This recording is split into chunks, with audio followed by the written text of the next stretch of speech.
আপনি চাচ্ছেন যে আপনার সংসার টিকে রাখতে, তাই তো? এখন আপনার সাথে তো 2 বছরের সম্পর্ক, সে তো বলছে 2 বছরের সম্পর্কে সংসার তো টেকবে না। আপনার স্বামী কি আপনাকে রাখবে? কথা হয়েছে তার সাথে? হ্যাঁ, আমার হাজবেন্ডের সাথে আমার কথা হয়েছে। সে আমরা বলিনি যে আমি ডিভোর্স দিয়ে দেবো। ঠিক আছে, আপনার পরিচয়টা একটু বলেন দিন। আপনার স্বামীর নাম কি? মোহাম্মদ ইদ্রিস আলী। কতদিন ধরে বিদেশ আছে? 3 বছর। 3 বছর ধরে বিদেশ আছে, তাই না? আপনার বাবা মার বাড়ি কোথায়? ভবানীপুর। ভবানীপুর। তো আপনি চাচ্ছেন যে বিয়ে না হোক? জি। এখন গ্রামবাসী, এলাকাবাসী, সুশীল সমাজ যারা আছে তারা যদি চায় আপনাদের বিয়ে দিয়ে দিতে, তো আপনি রাজি নাই তাতে? আচ্ছা ঠিক আছে, আমরা পরবর্তীতে দেখব এটা আইনগতভাবে কি ব্যবস্থা নেওয়া যায় সেটা নেওয়া হবে। এখানে এই গ্রামের মেম্বার আছেন। আমরা যেটা এখানে এসে দেখলাম এটা কি আসলে সত্যি? আমি সাবেক মেম্বার। হ্যাঁ বলেন। আমার নাম মোহাম্মদ ফরিদুল ইসলাম ফরিদ। জি। এই ঘটনাটা আমরা ধরার জন্য অনেক দিন যাবৎ আমরা অপেক্ষা করছি।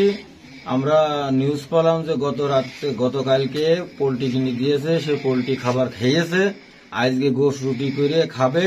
সেই হিসাবে সে ঘরের ভিতর যাওয়ার পরে 10 মিনিট পরে তাদের 2 জনকে এক জায়গায় ধরা হয়েছে। আমাদের গ্রামের লোকজন, আদার্স আরো গ্রামের ও পাড়ায় থেকে লোকজন এসে তাদেরকে কট করেছে। তা যেহেতু তার যে ভিকটিম তার মুখে তো শুনলেনই যে আমার সম্পর্ক 2 বছর, এখন সে বিয়ে করতে রাজি, মেয়ে বিয়ে করতে রাজি নাই। এখন আইনের প্রশাসন আছে, প্রশাসন আইনের মাধ্যমে যেটা হয় সেটা করবে।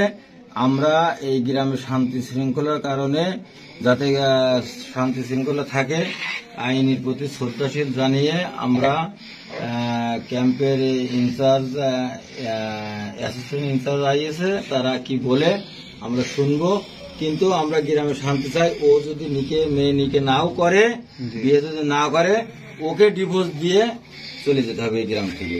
ও যদি তার সাথে বিয়ে না করে, আগের স্বামীকে ও নিজে ডিভোর্স দিয়ে এখান থেকে চলে যেতে হবে। আগের স্বামী যদি তাকে রাখতে চায় এই অপরাধে, আগের স্বামী যদি রাখতেও চায়, সামাজিক ভাবে গ্রামে তার ভাই ভগ্গর সবাই আছে, সে গ্রামে থাকবে না। এটা তাদের ভাই ভক্তরা বলছে, তার চলে যেতে হবে। এখন আইন কি বলে দেখি।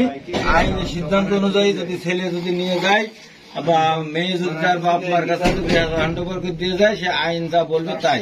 কিন্তু আমরা সমাজে আর একটা জিনিস বিভ্রান্ত ছড়াচ্ছে যে ভিকটিম এই খোকন কাজী ইউনিয়নের, সে বলছে